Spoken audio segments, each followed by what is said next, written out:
Assalamu alaikum. Today we are going to discuss the topic of our chapter number 7, Fundamental Principles of Organic Chemistry, reforming. Now what is reforming? सबसे पहले हम ये देखेंगे कि reforming होती क्या है. It is the process that improves the quality of a fuel or a petrol. ये जो पेट्रोलियम से जो हासिल हुआ था हमें पेट्रोल या जो भी फ्यूल था उसकी क्वालिटी को चेक करने के लिए जो हम या उसकी क्वालिटी को बेहतर बनाने के लिए इम्प्रूव करने के लिए जो हम प्रोसीजर करते हैं, जो हम प्रोसेस करते हैं, उसको हम कहते हैं रिफॉर्मिंग.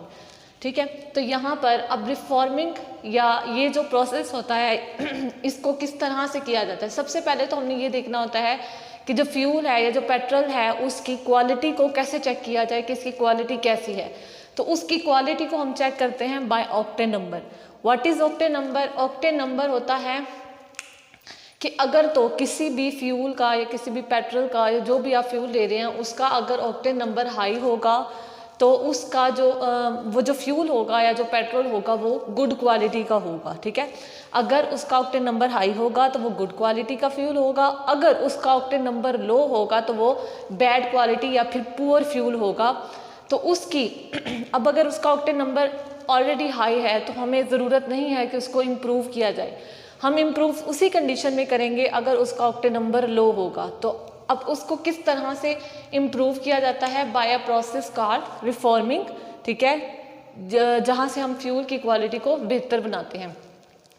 अगर अब इसका डिसएडवांटेज क्या है कि अगर लो ऑक्टेन नंबर वाला फ्यूल अगर हम यूज़ करें, अगर लो ऑक्टेन नंबर वाला फ्यूल यूज़ करेंगे तो वो क्या होगा, ऑटोमोबाइल इंजन में जब उसको डाला जाएगा, मतलब ये गाड़ियाँ मोटरसाइकिल्स वगैरह अगर इसमें डाला जाएगा तो क्या होगा कि वहाँ पर ये जो ऑयल फ्यूल होगा वो कंबस्ट करेगा और कंबस्टन के साथ ही स्मूथली चलने के बजाय क्या होगा कि वहाँ पे बस्टिंग की आवाज़ आएगी, मतलब एक धमाका होता है. ठीक है, तो वो स्मूथली नहीं चलता बल्कि वो एक बस्टिंग की आवाज़ आती है जिसको हम कह देते हैं नॉकिंग. ठीक है, नॉकिंग क्या होती है? शार्प मेटालिक साउंड होती है. किस वजह से प्रोड्यूस होती है? अगर हम पुअर फ्यूल यूज़ करेंगे या फिर लो क्वालिटी का फ्यूल यूज़ करेंगे. और लो क्वालिटी का फ्यूल क्या होता है? जिसका ऑक्टेन नंबर लो होता है. अब यहाँ पर सेकेंड चीज़ आती है कि लो क्वालिटी और हाई क्वालिटी फ्यूल किस तरह से होते हैं. अगर तो उसमें फ्यूल के अंदर स्ट्रेट चेन हाइड्रोकार्बन्स होंगे, स्ट्रेट चेन हाइड्रोकार्बन्स, तो वो क्या होगा, उसका ऑक्टेन नंबर लो होगा. ऑब्वियसली अगर उसका ऑक्टेन नंबर लो होगा तो इट मीन्स कि वो जो फ्यूल होगा वो पुअर होगा. ठीक है, लेकिन अगर उसमें फ्यूल के अंदर ब्रांच्ड चेन हाइड्रोकार्बन्स होंगे तो उसका जो ऑक्टेन नंबर होगा वो हाई होगा. अगर ऑक्टेन नंबर हाई होगा तो उसके नतीजे में क्या होगा कि जो फ्यूल होगा वो गुड फ्यूल होगा, बेहतर होगा, उसको इम्प्रूव करने की ज़रूरत नहीं होगी. तो यहाँ पर अब रिफॉर्मिंग के प्रोसेस में सिंपली होता क्या है कि अगर लो क्वालिटी का फ्यूल है या लो ऑक्टेन नंबर का फ्यूल है तो हम ये यहाँ पर स्ट्रेट चेन लेते हैं. ठीक है, स्ट्रेट चेन जब ली गई तो एक स्ट्रेट चेन जिसको हमने नाम दिया एन ऑक्टेन का. ये जो नेमिंग होती है ये आप लोगों ने चैप्टर नंबर 8 में पढ़नी है, बिल्कुल स्टार्ट में नोमेनक्लेचर का टॉपिक है, उसमें आपने ये पढ़नी है कि किस तरह से इसको नेम दिया जाता है. बेसिकली जो एन होता है उसको हम रिप्रेजेंट करते हैं फॉर द स्ट्रेट चेन, कि अगर किसी भी ऑर्गेनिक कंपाउंड की स्ट्रेट चेन जा रही है तो उसके लिए हम यहाँ पर एन लगा देते हैं. ठीक है, साथ में ऑक्टेन हमने लगाया है जिसमें 8 कार्बन्स होती हैं. तो यहाँ पे 8 कार्बन्स हैं इसलिए हमने इसको एन ऑक्टेन कह दिया क्योंकि ये स्ट्रेट चेन है बिल्कुल. ठीक है, इसकी कन्वर्जन करवाई गई इनटू द ब्रांच्ड चेन. ये देखिए यहाँ पर ये बिल्कुल स्ट्रेट चेन जा रही थी.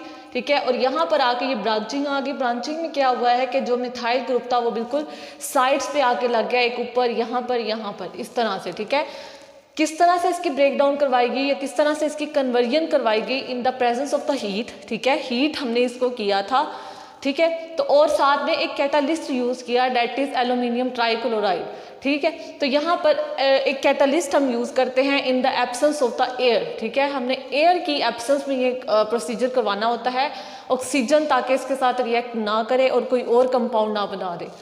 तो यहाँ पर एन ऑक्टेन हमने लिया जिसमें स्ट्रेट चेन थी, उसको हमने हीट करवाया. हीट किसकी प्रेजेंस में? In the presence of a catalyst that is aluminium trichloride.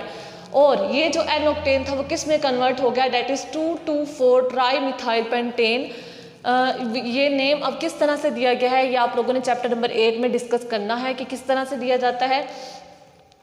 दरअसल ये एक यहाँ पर एक स्ट्रेट चेन पहले ली जाती है। सबसे पहले स्ट्रेट चेन को काउंट किया जाता है। लेट्स सपोज जो सबसे लेंथी स्ट्रेट चेन होती है हम उसको कंसीडर करते हैं 1 2 3 4 5, ठीक है। एक ये चेन बन रही है 1 2 3, ये शॉर्ट चेन बन रही है। उसके बाद अगर हम इसको देखें 1 2 3 4 5, ये भी मतलब लॉन्ग चेन बन रही है, लेकिन हमने प्रेफर करना होता है जो बिल्कुल स्ट्रेट चेन हो और ज़्यादा कार्बन वाली हो। तो यहाँ पर हम ये वाली लेट्स सपोज चेन ले लेते हैं। तो इस चेन के अकॉर्डिंग अब हमने इसको नाम देना होता है। और अब हम नंबरिंग कहाँ से स्टार्ट करेंगे? कार्बन की नंबरिंग हम वहाँ से स्टार्ट करेंगे जहाँ पर सब्सटीट्यूएंट्स ज़्यादा लगे होते हैं। तो सब्सटीट्यूएंट्स लगा हुआ है, यहाँ पर 2 सब्सटीट्यूएंट है। इस कार्बन से देखें तो यहाँ पर एक सब्सटीट्यूएंट लगा हुआ है, ठीक है, मिथाइल ग्रुप। तो यहाँ पर हम यहाँ से नंबरिंग स्टार्ट करेंगे 1 2 3 4 एंड 5, ठीक है। तो अब हम इसको नेम कैसे देंगे? ये देखें, कार्बन नंबर 2 पे 2 मिथाइल ग्रुप लगे हुए हैं, इसलिए हमने इसको कह दिया 2 2, ठीक है। उसके बाद कार्बन नंबर 4 पे लगा हुआ है 2 2 4, और कितने मिथाइल हो गए टोटल? 1 2 3, 2 2 4 tri methyl pentane. जब इसको ऑक्टेन नंबर इनका असाइन किया गया तो कितना था? जो एन ऑक्टेन था स्ट्रेट चेन वाला, उसका ऑक्टेन नंबर था 0, और जो ब्रांच्ड चेन का ऑक्टेन नंबर था वो था 100। तो यहाँ से अंदाज़ा लगाया गया कि जो हाई ऑक्टेन वाला होता है, हाई ऑक्टेन नंबर वाला होता है, वो फ्यूल बेहतर क्वालिटी का होता है, गुड फ्यूल उसे कहते हैं। तो यहाँ से अब हम रिफॉर्मिंग को डिफाइन भी कर सकते हैं। कैसे डिफाइन कर सकते हैं? Any process in which the straight chain hydrocarbon is converted into the branched chain hydrocarbon in the presence of heat and catalyst, ठीक है, कि उसको straight chain को convert किया जाता है into the branched chain in the presence of heat and catalyst। catalyst हमने mostly इसमें यूज़ किया जाता है एल्यूमिनियम ट्राइक्लोराइड। और यहाँ पर ये तो था कि एक प्रोसेस कि किस तरह से हम उसको इम्प्रूव कर सकते हैं बाय रिफॉर्मिंग, ठीक है। बाद में साइंटिस्ट ने एक और प्रोसेस इंट्रोड्यूस करवाया जिसमें क्या करते हैं कि अगर तो फ्यूल लो ऑक्टेन नंबर का है, लो क्वालिटी का है, तो उसमें क्या ऐड करते हैं? TEL. That is what is TEL? TEL होता है टेट्रा इथाइल लेड, ठीक है, टेट्रा इथाइल लेड, जिसका फॉर्मूला ये लिखा हुआ है। इसमें क्या करते हैं कि जो लो क्वालिटी का फ्यूल होता है उसको हम ब्लेंड करते हैं with the TEL, tetraethyl lead के साथ ब्लेंड करते हैं। एज अ रिज़ल्ट क्या होता है कि वहाँ जो उसका ऑक्टेन नंबर होता है वो हाई हो जाता है। लेकिन इसका एक डिसएडवांटेज भी है। डिसएडवांटेज क्या है कि जो इसका कंबस्टन प्रोडक्ट बनता है दैट इज़ लेड ऑक्साइड, ठीक है, ये लेड ऑक्साइड बना, इसने क्या करना होता है? खुद को रिड्यूस कर लेता है, ठीक है। रिड्यूस करने के बाद ये किस में कन्वर्ट हो जाता है? प्योर लेड मेटल में कन्वर्ट हो जाता है। अब ये जो लेड मेटल होती है ये पाइप्स के थ्रू जाती है एयर में, जहाँ पर जाकर ये एयर पोल्यूशन काज करती है, जो कि वेरी वेरी डेंजरस होती है फॉर द हेल्थ, ठीक है। तो ये था हमारा रिफॉर्मिंग का प्रोसेस। नेक्स्ट जो हमारा टॉपिक है वो है classification of the organic compound. ये एक स्कीम मैंने बनाई है जिसके अकॉर्डिंग समझना आसान होगा। तो there are 2 branches of the organic compound mainly. The one is open chain और एलिसाइक्लिक और aliphatic. There are 3 names of the open chains, ठीक है, and second one is cyclic closed ring.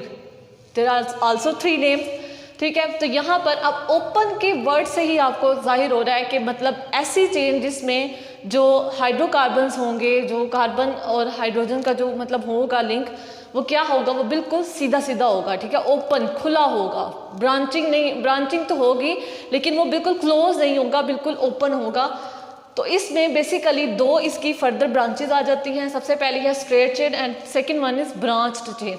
Straight का मतलब होता है बिल्कुल सीधा, ठीक है, जिसमें ये देखें, जिसमें जो हाइड्रोकार्बन होंगे वो आपस में किस तरह से जुड़े होंगे? इन अ सीरीज, ठीक है, in which the hydrocarbons are connected in a series, के बिल्कुल एक सीरीज में जा रहे हैं, बीच में कोई ब्रांचिंग नहीं आ रही, कोई कुछ नहीं आ रहा, ठीक है।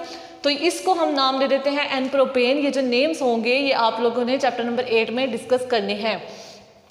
और सेकेंड वन इसमें आ जाती है ब्रांच्ड चेन। ब्रांच्ड चेन में क्या होगा कि यहाँ पर तो था कि सीरीज में कनेक्ट होंगे हाइड्रोकार्बन्स, लेकिन इसमें क्या होगा कि जो हाइड्रोकार्बन्स होंगे वो साइड वेज में कनेक्ट होंगे। साइड वेज, यहाँ पे सीरीज में, यहाँ पर इन द साइड वे।